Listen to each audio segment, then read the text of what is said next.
Y en esta mañana me gustaría que hablásemos sobre el bautismo y lo hacemos, entre otras cosas, por si hubiese alguien entre nosotros que quisiera bautizarse. Si eres alguien que se ha convertido al Señor, si Dios ha cambiado tu vida de una manera genuina y quieres vivir tu vida para Él a partir de ahora, entonces debes pensar en bautizarte. Los cristianos de la Biblia se bautizaban.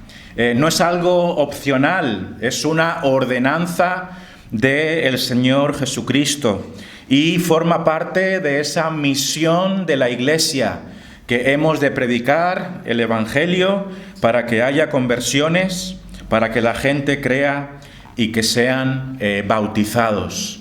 Entonces yo te quiero animar hoy a que cumplas ese mandato de Dios y te bautices, si eres un creyente verdadero, pero todavía no bautizado. Por supuesto, vaya por delante de que nadie debe bautizarse por obligación. Ha de ser Dios mismo que coloque ese convencimiento. Tiene que ser algo genuino, colocado por Dios en tu corazón, para que tú estés convencida o convencido de pedir el bautismo en la iglesia. Pero dicho esto, yo quiero hacer una pregunta y es: ¿qué hace falta para que alguien se pueda bautizar? ¿Qué hace falta para que alguien se pueda bautizar? Es una buena pregunta, porque a lo mejor para los creyentes que llevan mucho tiempo en la fe es algo evidente, pero para otras personas quizá no. Quizás se estén preguntando algunos: ¿qué debo cumplir para poder bautizarme? ¿Qué requisitos he de satisfacer para ser digno del bautismo? ¿No? Es una buena pregunta.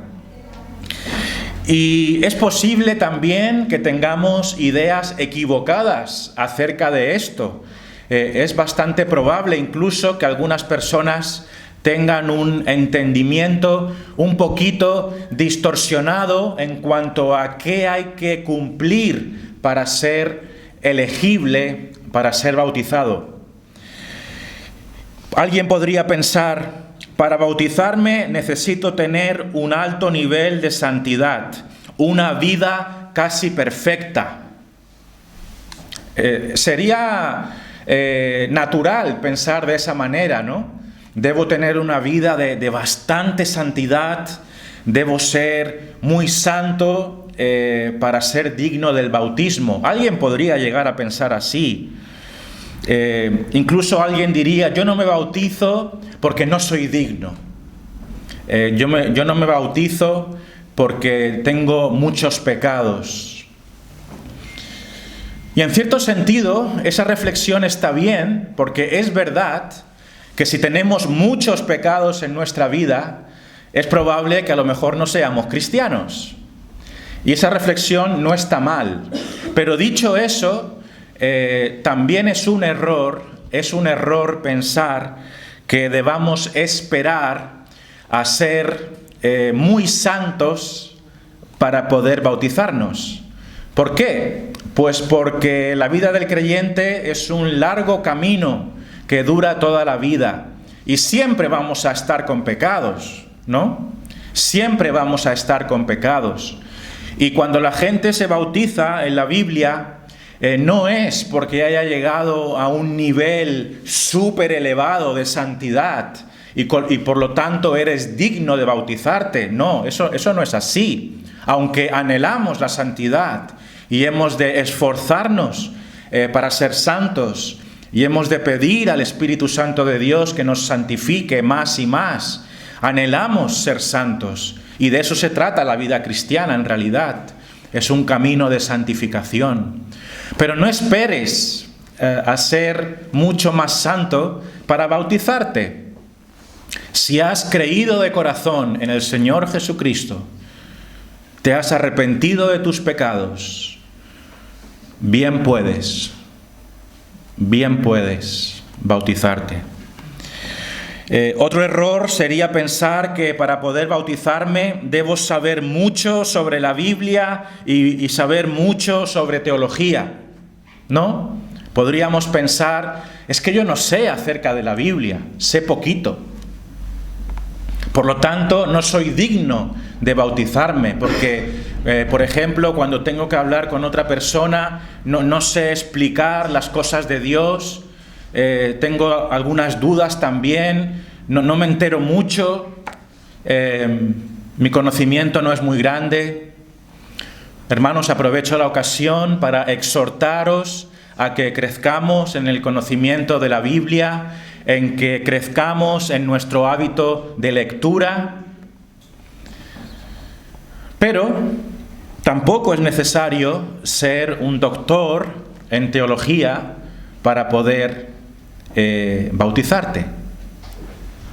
Mientras sepas que eres un pecador, mientras entiendas qué es lo que ha hecho Jesucristo por ti, mientras tengas el conocimiento acerca de tu pecado y tengas un arrepentimiento genuino, mientras Dios haya hecho una obra de salvación en tu vida, bien puedes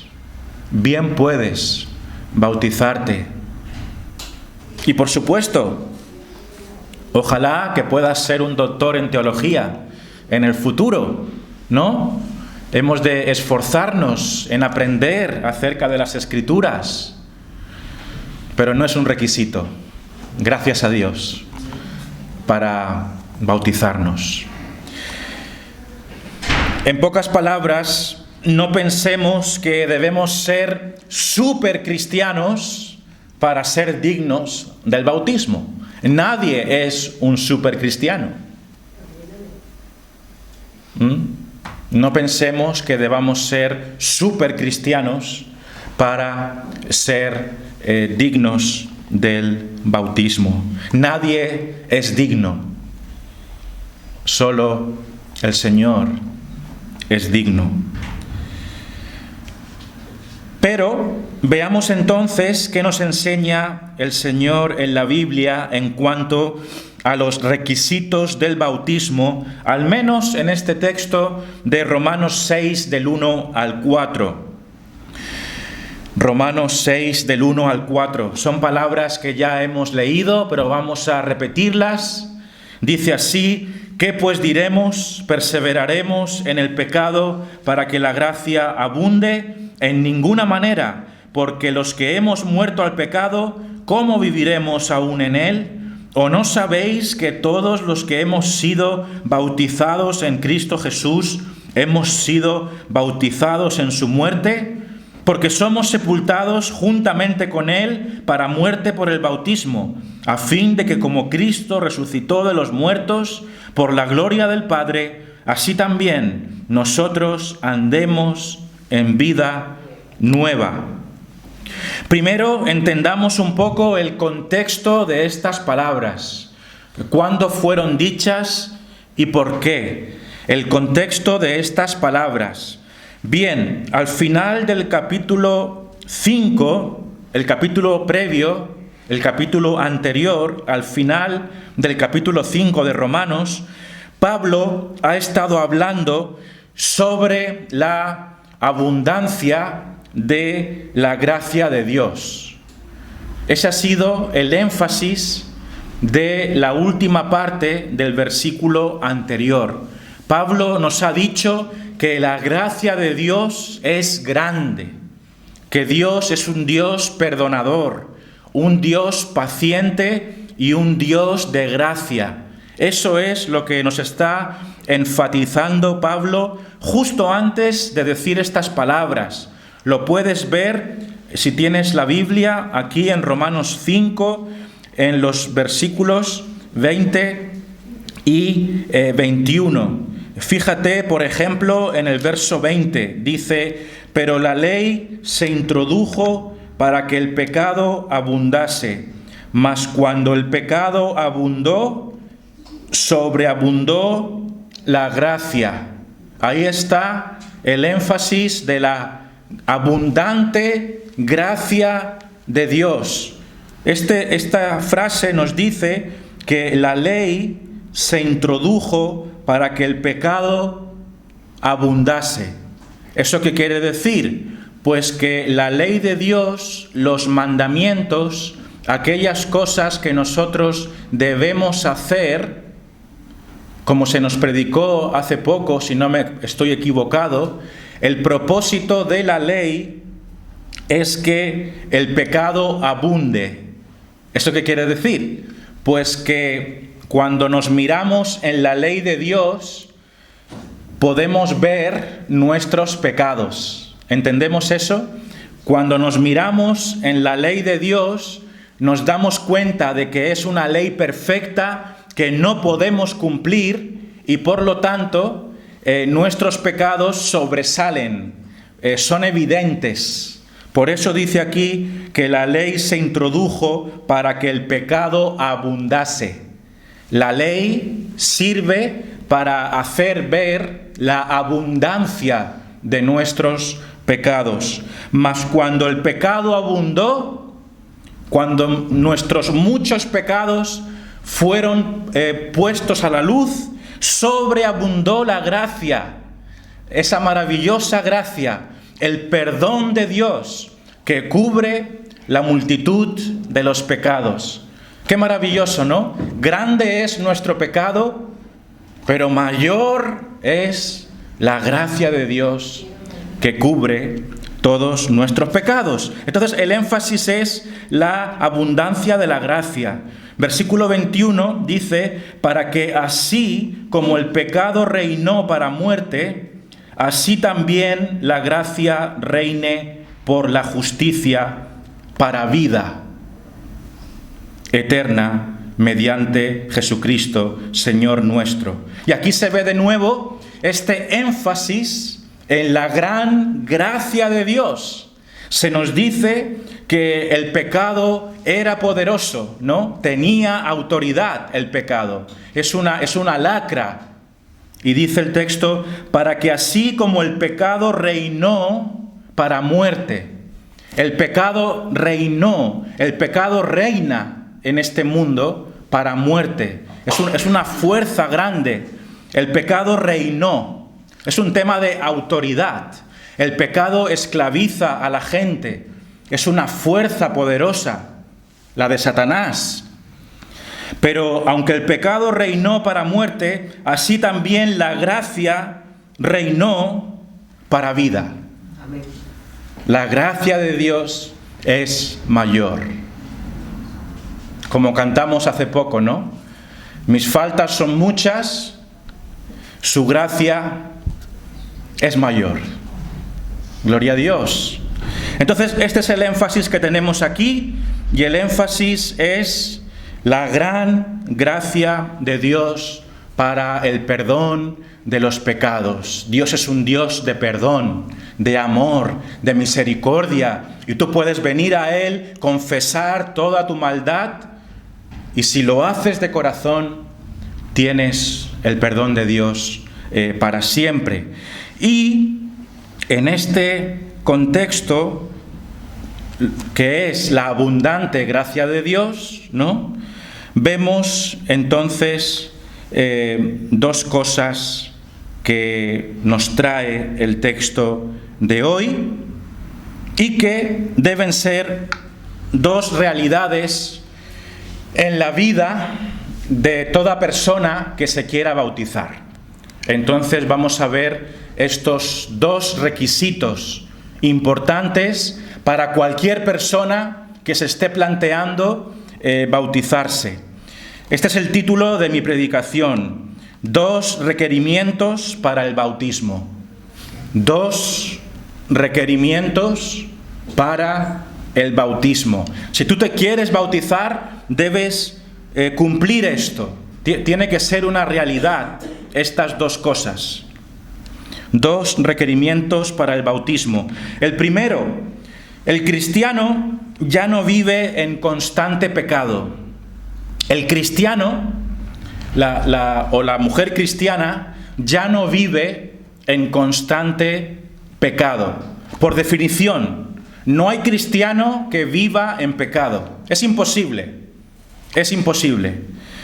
El cristiano ya no vive en constante pecado. El verdadero creyente peca, como muchas veces hemos afirmado. El verdadero creyente peca, y mucho, pero ya no vive en constante pecado. Hay una gran diferencia, ¿no? Hay una gran diferencia entre pecar y tener el pecado como forma de vida. Ya no es esclavo del pecado. Su forma de vivir no se caracteriza por el libertinaje. Tenemos tentaciones, podemos deslizarnos, pero el Espíritu Santo nos muestra que eso está mal y por lo tanto volvemos a la santidad, volvemos a caminar en rectitud. O dicho de otro modo, tal y como lo pone aquí el texto, el creyente ha muerto al pecado. El creyente ha muerto al pecado. ¿Qué significa esa expresión? Morir al pecado. Esa frase, morir al pecado, significa que el pecado no tiene poder, que el pecado no tiene poder esclavizador sobre nosotros. Hemos sido rescatados de las cadenas del pecado.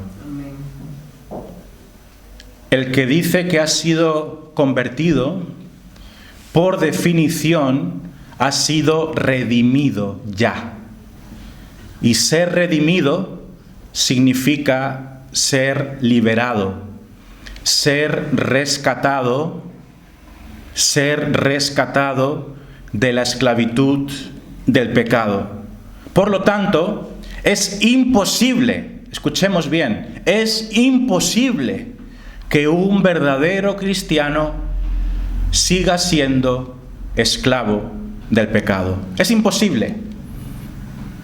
Porque si es así, si el pecado sigue siendo un hábito constante de vida, no es creyente y por lo tanto no debe bautizarse. Entonces, la pregunta es si el pecado sigue teniendo poder absoluto, esclavizador sobre ti. Los cristianos hemos sido libertados de esa esclavitud. Vivir en constante pecado, y esto es importante notarlo, no solo incluye a los asesinos, ¿vale? Porque cuando pensamos en los esclavos del pecado, pensamos en violadores y en borrachos. Esos son los esclavos del pecado. Pero es muy importante que nos demos cuenta que los que viven en pecado también son aquellos que creen ser muy morales, muy educados y muy formales. Tú a lo mejor te consideras una persona moral, una persona con altos valores morales, a lo mejor te consideras una persona educada, respetuosa, con estudios, inteligente, formal, que cumple todas las normas. pero en el fondo de tu corazón vives en rebeldía contra Dios y pasas de Él cada día. Por lo tanto, esa persona, aunque por fuera parezca muy buena, ¿no?, la realidad de dentro de su corazón es que está en esclavitud espiritual. Es igual de mala que, en cierto sentido, que ese ladrón que roba constantemente. Porque el pecado no es solamente las cosas gordas que se ven por fuera, también es lo que nadie ve, salvo Dios, que sí que lo observa. Entonces, ahora déjame que intente explicar estos 4 versículos en más detalle, que enseñan que el creyente verdadero ya no vive en constante pecado, ¿no? Eso es lo que estamos tratando de decir, que el creyente verdadero, el que se va a bautizar, uno de sus requisitos es que no puede persistir constantemente en una vida de pecado. Es imposible, no es compatible con la definición de un cristiano. Y lo que yo quiero que nos demos cuenta es que esta realidad de no vivir, de no permanecer en una vida de pecado, aquí el apóstol Pablo describe esta realidad utilizando la figura del bautismo, utilizando la figura del bautismo, ¿no? Y vamos a ver cómo lo hace. En todo caso, antes de hacerlo, yo quiero tener 3 observaciones rápidas antes de explicar estos 4 versículos. 3 observaciones rápidas. Primera, la simbología del bautismo. El bautismo físico, el bautismo externo en agua, simboliza una realidad interna del corazón, ¿cierto? El bautismo físico en agua ilustra algo que ocurre dentro del corazón. Y lo que ocurre dentro del corazón es una resurrección espiritual.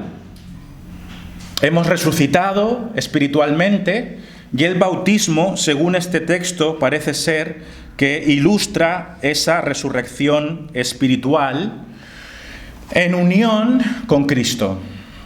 En unión con Cristo, porque se nos hace la figura, se nos da la figura de Cristo sepultado, Cristo resucitado, y se nos dice que nosotros hemos muerto juntamente con Él, y después se nos dice que también vivimos una vida nueva. Hay un paralelismo, hay una conexión.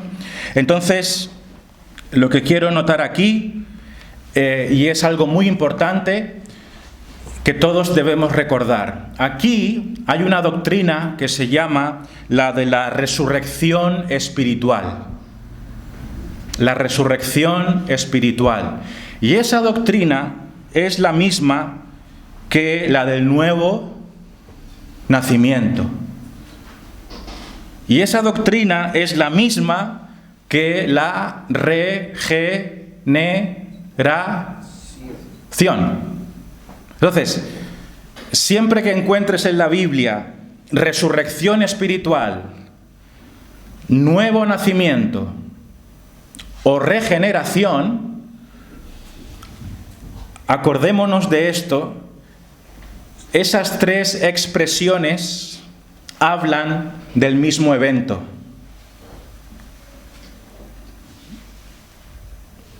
¿Nos ha quedado claro? La resurrección espiritual, el nuevo nacimiento y la regeneración son 3 términos bíblicos para el mismo evento.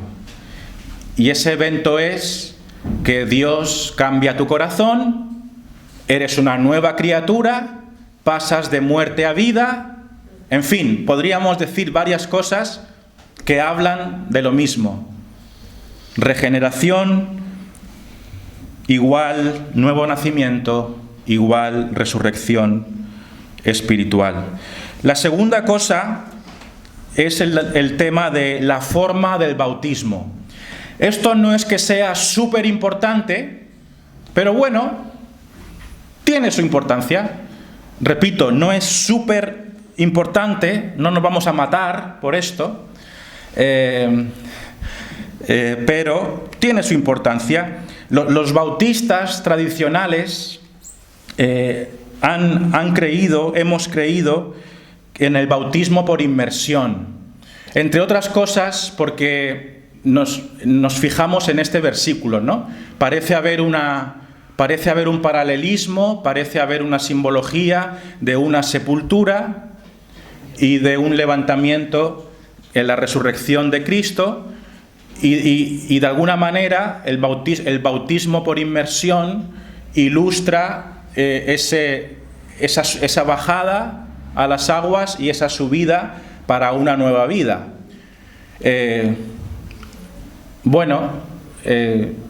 Es una interpretación. A mí me convence bastante, pero repito, no deberíamos matarnos por ello. Pero bueno, en esta iglesia, formalmente hablando, creemos que debería ser así. Creemos en el bautismo por inmersión. Hay bautistas muy radicales y hay bautistas menos radicales, y yo creo que la sabiduría siempre está en medio, ¿no? ¿Esto qué quiere decir? Pues que yo no me iría ni a un extremo ni al otro. Hay circunstancias en las que no puedes hacer un bautismo por inmersión a determinadas personas. Pensemos, por ejemplo, en una persona con silla de ruedas, con una discapacidad muy importante, o una persona muy viejita, muy anciana. No se podría hacer fácilmente un bautismo por inmersión. O imagínate una iglesia en un lugar donde no hay ríos, donde no hay mar, y con pocos recursos, y que se están juntando en una casa, por ejemplo. No es tan fácil encontrar un montón de agua donde practicar un bautismo por inmersión. Quizá tendrán que hacerlo de una manera con menos agua, ¿no? Entonces, no deberíamos ser radicales en este sentido. Puede haber circunstancias en las que no haya suficientemente agua, pero bueno, en el caso nuestro, teniendo el Mediterráneo a 100 metros o a 200 en verano, pues gloria a Dios si los podemos hundir, ¿no? Hasta el último pelo, no puede quedar un pelo que no se moje.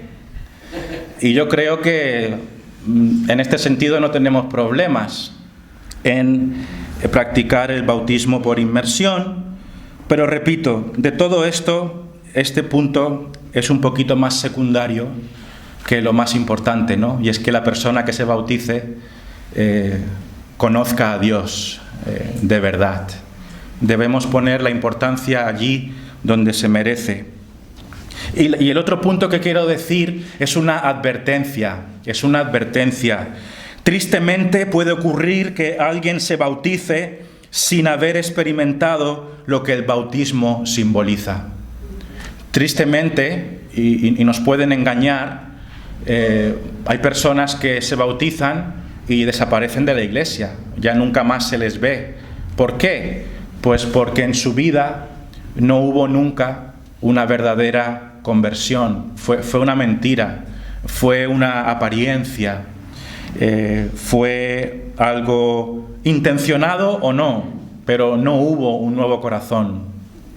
Por este motivo, nosotros, los pastores, creo que debemos analizar a cada persona que pide el bautismo, ¿no? Si tú dices, pastores, yo me quiero bautizar, y tú lo pides, ¿no? Yo me quiero bautizar, nosotros nos vamos a alegrar mucho, pero tenemos que ver Iglesia deben ver en esa persona frutos de resurrección espiritual. Nos deberíamos preguntar, ¿esa persona evidencia un amor a Dios? ¿Esa persona ama a los otros hermanos? ¿Esa persona tiene interés por la Biblia? ¿Hace comentarios espirituales? ¿Se le ve vida espiritual? Esa persona es humilde, tiene un carácter humilde. Puedes ver la humildad de Cristo en esa persona.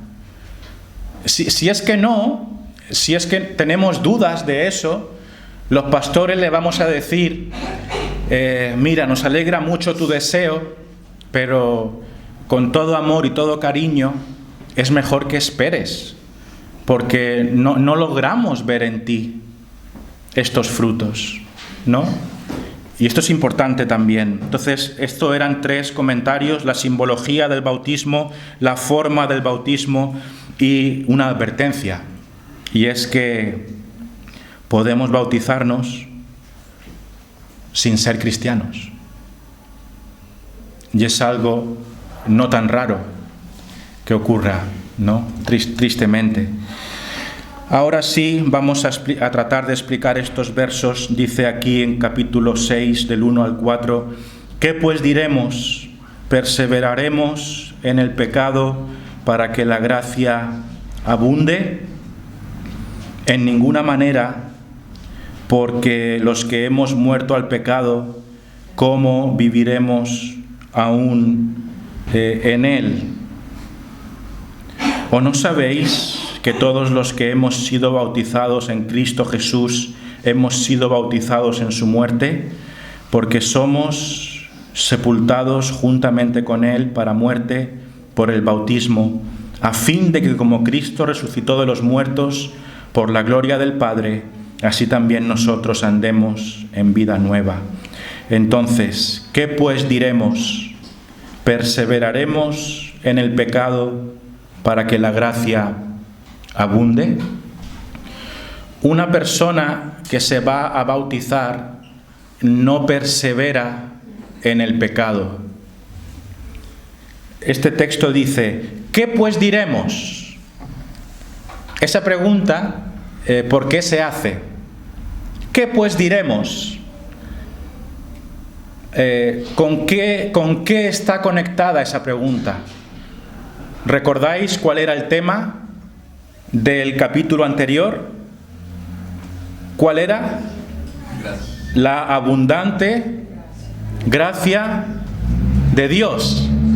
Dios es misericordioso, Dios es paciente, Dios es perdonador, Dios tiene mucha gracia, nos muestra su favor inmerecido. Aunque mucho sea nuestro pecado, mayor es su gracia que cubre toda nuestra maldad. Y si hemos pecado, confesemos nuestros pecados a Dios y Él es fiel y justo para perdonarnos. Esa es la maravillosa gracia. Pero Pablo pregunta, viendo esa gracia abundante de Dios, viendo que Dios es tan perdonador, ¿qué pues diremos? ¿Qué haremos con esto? Teniendo en mente que Él siempre nos perdona y que Él tiene una enorme gracia y que Él es muy paciente con nosotros, ¿qué pues diremos? ¿Perseveraremos en el pecado para que la gracia abunde? O sea, como Dios perdona tanto, por lo tanto vamos a abusar de eso, nos vamos a aprovechar de eso y vamos a perseverar en pecar más y más y más, como Él siempre nos perdona. ¿Vamos a hacer eso entonces? ¿Vamos a seguir pecando? Porque al fin y al cabo Él nos va a perdonar. ¿Y qué dice el apóstol? Dice, ¿haremos eso para que la gracia abunde? ¿Entendéis eso? De la gracia abunde. O sea, ¿vamos a pecar más para ver más gracia? No, de ninguna manera. De ninguna manera, esa es la respuesta. En ninguna manera. Entonces, el que se va a bautizar es consciente de que no puede abundar en pecado, aunque la gracia de Dios es abundante. De ninguna manera. Eso es lo que quiere decir el versículo 6. ¿Qué pues diremos, teniendo en cuenta la gran gracia de Dios y su gran perdón y su gran paciencia?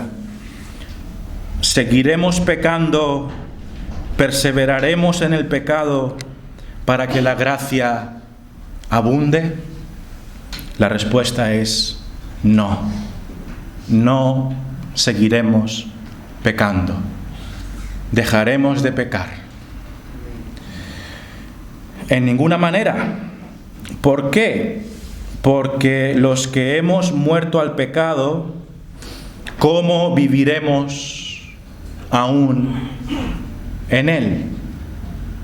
Los que hemos muerto al pecado, ¿cómo viviremos aún en él?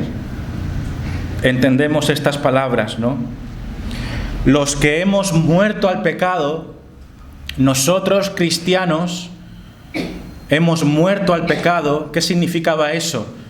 Pues que el poder controlador y esclavizador del pecado sobre nosotros ha muerto, ha desaparecido. Si hemos muerto al pecado, si el pecado ya no nos controla, si el pecado ya no nos esclaviza, es lo que quiere decir esto, hemos muerto al pecado, ¿cómo entonces viviremos aún en él? No tiene sentido, ¿no? Si hemos sido libertados del pecado, si ya no somos esclavos, ¿cómo viviremos aún en él? Es una pregunta abierta que tiene una evidente respuesta. Pues no viviremos en el pecado, porque hemos sido libertados. ¿O no sabéis que todos los que hemos sido bautizados en Cristo Jesús, hemos sido bautizados en su muerte?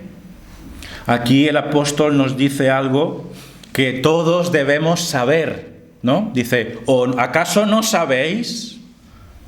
Entonces tomemos nota, tenemos que saber esto, ¿no? Sabemos esto, que todos los que hemos sido bautizados en Cristo Jesús, hemos sido bautizados en su muerte. Hemos sido bautizados en su muerte. Aquí hay otra doctrina histórica, cristiana, implícita, que se llama la unión con Cristo. La unión con Cristo. Es una doctrina maravillosa que nos dice, ni más ni menos, que los hijos de Dios hemos estado unidos a Cristo desde antes de la fundación del mundo y por toda la eternidad. Amén.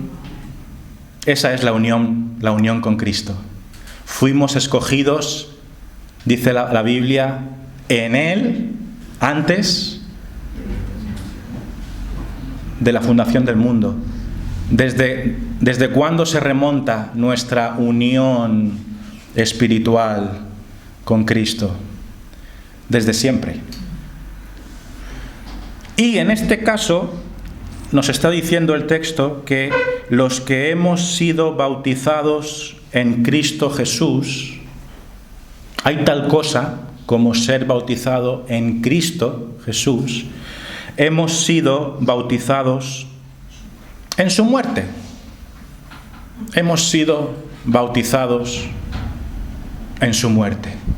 Entonces hay una conexión. Hay una conexión entre nuestro bautismo en Cristo Jesús y la muerte de Cristo Jesús. O sea que cuando Él fue crucificado en esa cruz, de alguna manera espiritual, nosotros también fuimos crucificados en su cuerpo. Cuando Él fue llevado a la tumba y sepultado, de alguna manera espiritual, nosotros también fuimos sepultados juntamente con Él. Y cuando Él murió y fue puesto en esa tumba, nosotros morimos al pecado junto con Él. Y fuimos libertados por su muerte. Por lo tanto, no seguiremos pecando para que la gracia abunde. Porque cuando nuestro Señor Jesús fue sepultado, nosotros morimos al pecado y ya no somos más esclavos de Satanás, sino que ahora Jesús es nuestro Señor y vivimos en santidad para Él. Pero aquí está la conexión, ¿no? El bautismo nos conecta con la sepultura del Señor Jesucristo.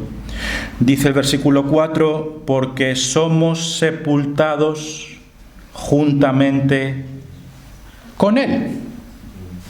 Somos sepultados juntamente con Él para muerte por el bautismo. Parece claro que hay una conexión entre bautizarse. Asumimos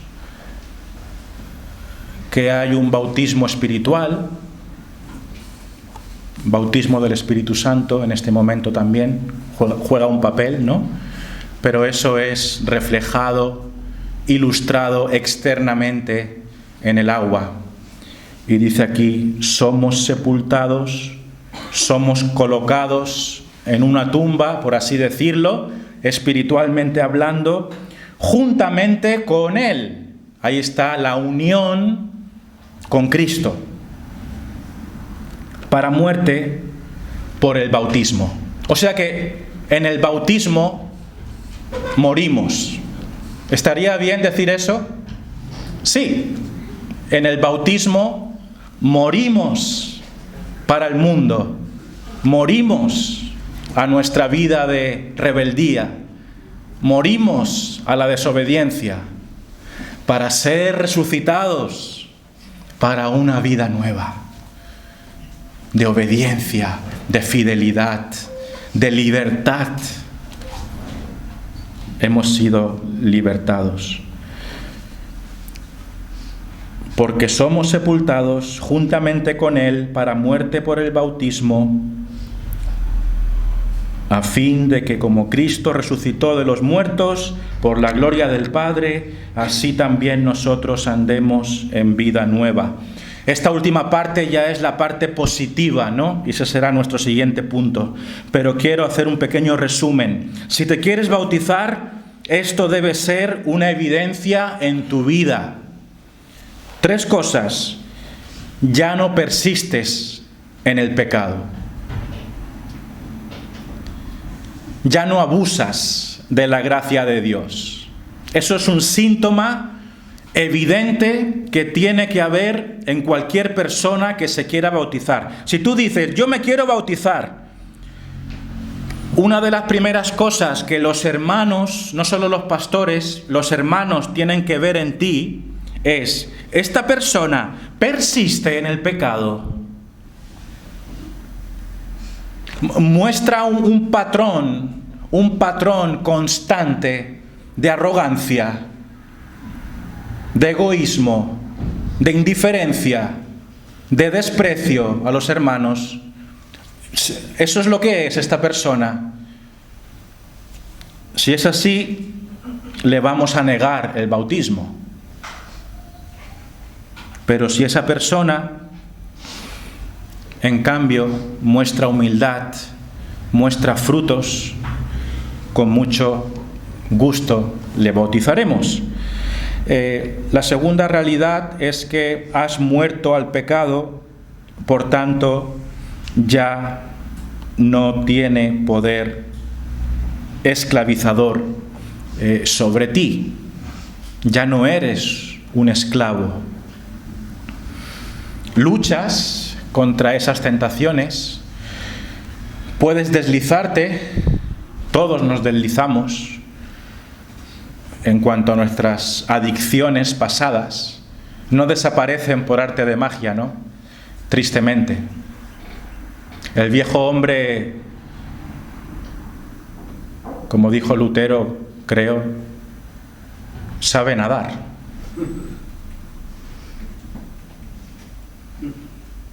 El viejo hombre sabe nadar.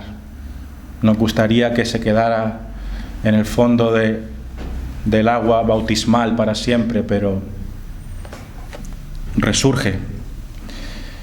Pero ya no nos controla. Y, en tercer lugar, estás unido a Cristo espiritualmente en su sepultura. Has de dar evidencias, tienes que dar frutos visibles de que es así, de que ya has muerto al pecado. Entonces, este era el primer gran punto de hoy. El segundo será mucho más breve. El cristiano ya no vive en constante pecado. Y esto es un requerimiento. Hemos de ver que ya no vives en constante pecado. Y en segundo lugar, el cristiano ha resucitado espiritualmente para vivir una vida nueva. Aquí viene la parte positiva, ¿no? Hemos visto la parte negativa, hemos muerto a lo malo, ahora vemos que, por lo tanto, somos resucitados espiritualmente, somos levantados de esa sepultura para vivir una vida diferente, una vida nueva. Esto tiene que ver con un cambio. Ya no eres el que eras, ya no te gusta lo que te gustaba, ya no priorizas lo que priorizabas. Eres una nueva criatura, eres una nueva persona. Ya no eres un lobo, ahora eres una oveja. Verso 4 nos lo dice en su segunda parte: a fin de que como Cristo resucitó de los muertos por la gloria del Padre, así también nosotros andemos en vida nueva. Y aquí está el paralelismo, ¿no? Aquí está la simbología de el levantamiento. Aquí hay un levantamiento, ¿no? Dice, a fin de que, como Cristo resucitó de los muertos, de la misma manera que Cristo se levantó de los muertos, como Cristo resucitó de los muertos, por la gloria del Padre, así también, ahí está la conexión, ¿no? Del mismo modo, nosotros andemos en vida nueva. Cristo se levanta de los muertos, nosotros nos levantamos de las aguas para caminar una vida nueva. Bueno, en realidad esto ocurre en el momento de la conversión, ya, ¿no? No es que desde el día que te bautizas es cuando empiezas a caminar en santidad. Sabemos que ese cambio ya ocurre desde el día de tu resurrección espiritual, de tu regeneración, de tu nuevo nacimiento. A partir de ese día ya empezaste a caminar diferente. Simplemente que el día del bautismo eso se hace público. Hay un testimonio público. Es cuando tú dices, ahora quiero caminar para Dios. Por eso, Los que se bautizan, cuando dan su testimonio, deberían decir: ahora quiero vivir para Dios. Por eso, cuando les bautizamos, les hacemos la pregunta: ¿quieres vivir para la gloria de Dios? ¿Por qué? Porque estamos pensando en este texto, ¿no? Vida nueva. ¿Cómo se ve esta vida nueva? ¿Cómo se ve esta vida nueva? Dejadme que os mencione unas palabras de Efesios 4 y con esto terminamos. ¿Cómo se ve la vida nueva?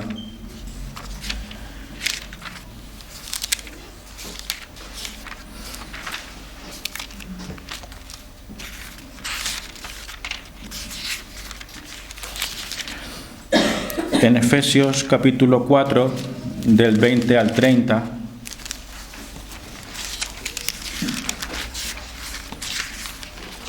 Efesios capítulo 4, del 20 al 30, se nos habla de esta vida nueva y nos dice: mas vosotros no habéis aprendido así a Cristo, si en verdad le habéis oído y habéis sido por él enseñados conforme a la verdad que está en Jesús. En cuanto a la pasada manera de vivir, despojaos del viejo hombre que está viciado conforme a los deseos engañosos, y renovaos en el espíritu de vuestra mente, y vestíos del nuevo hombre, creado según Dios en la justicia y santidad de la verdad. Por lo cual, desechando la mentira, hablad verdad cada uno con su prójimo, porque somos miembros los unos de los otros. Airaos, pero no pequéis, no se ponga el sol sobre vuestro enojo, ni deis lugar al diablo. El que hurtaba, no hurte más, sino trabaje, haciendo con sus manos lo que es bueno, para que tenga que compartir con el que padece necesidad. Ninguna palabra corrompida salga de vuestra boca, sino la que sea buena para la necesaria edificación, a fin de dar gracia a los oyentes. Y no contristéis al Espíritu Santo de Dios, con el cual fuisteis sellados para el día de la redención. Mucho habría que decir, ¿no?, en cuanto a qué se ve en una vida nueva, pero este texto nos lo dice muy rápidamente. Dice aquí que nos renovemos en el espíritu de vuestra mente. Con esto termino. Hoy hemos hablado de los que se quieren bautizar.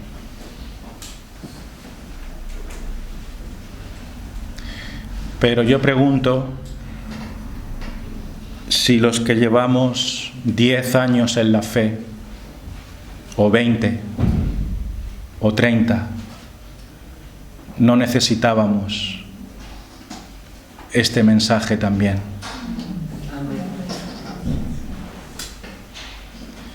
Porque ¿en qué consiste la vida nueva?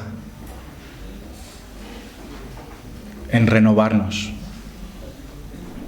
Dice aquí: renovaos en el espíritu de vuestra mente. Hermanos, hay un peligro de que nuestra vida nueva se estanque, se frene, se descomponga. ¿Por qué? Porque no atendemos a estas palabras. Renovaos en el espíritu de vuestra mente. Es muy fácil, ¿no?, decir a las personas nuevas lo que tienen que hacer. lo que tienen que cumplir para poder ser bautizados. Pero ¿qué hay de nuestra vida nueva?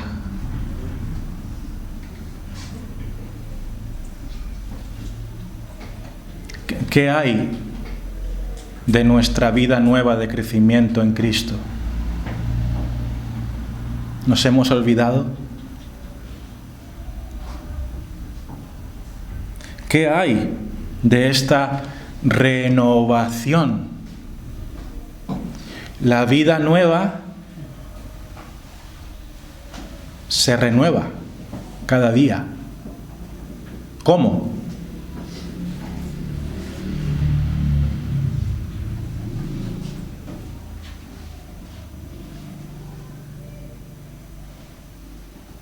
¿Cómo? Por aquello que quizá hemos dejado de hacer.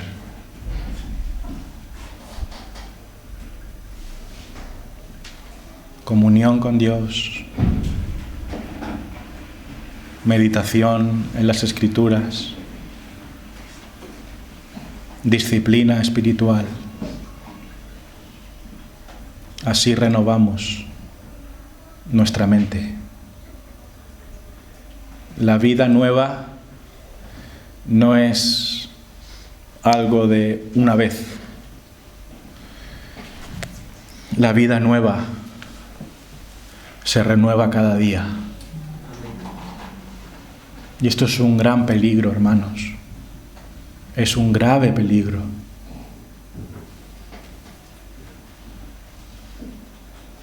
Que con la ayuda de Dios podamos hacerlo, renovar nuestra mente cada día.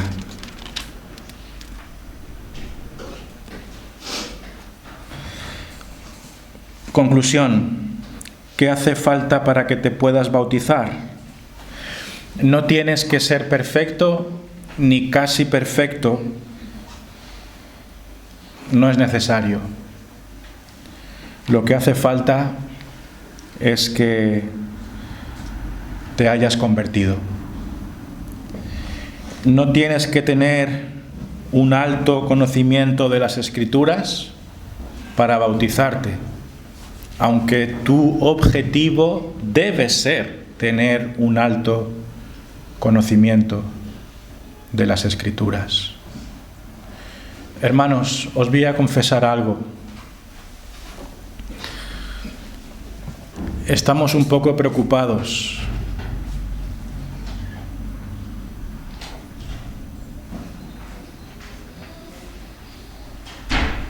por la inmadurez espiritual que observamos en nuestra iglesia.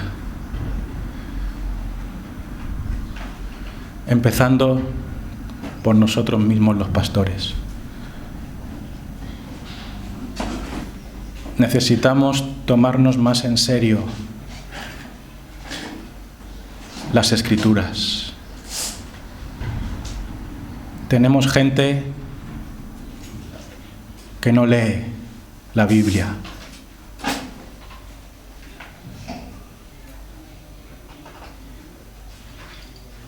Incluyendo líderes.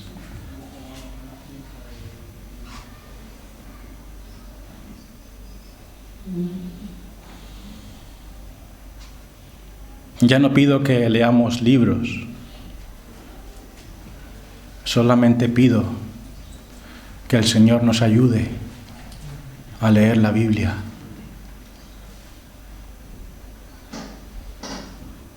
¿Qué ha pasado?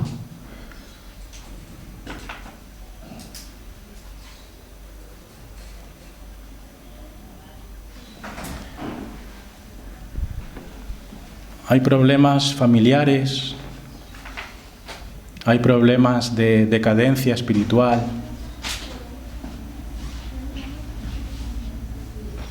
¿Por qué? Bueno, en parte porque somos pecadores.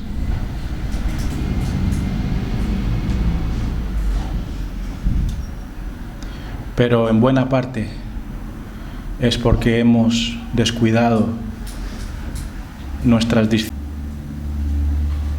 No renovamos nuestra mente.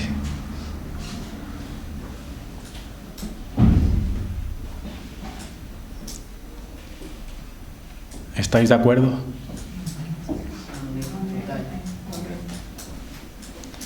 Ya no vale el decir, yo es que no tengo el hábito de leer.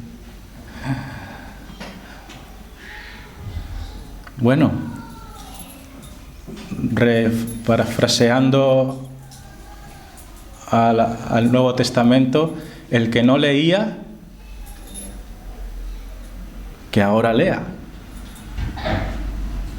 ¿No? Si podemos leer el Instagram, ¿no será que podemos leer la Biblia? Que el Señor nos ayude, queridos hermanos, a santificarnos y que sea una evidencia que ya no vivimos en constante pecado y que ahora vivimos una vida diferente para la gloria de Dios. Necesitamos el poder del Espíritu Santo, que alguien pueda hacer una oración pidiendo ese poder. Amén.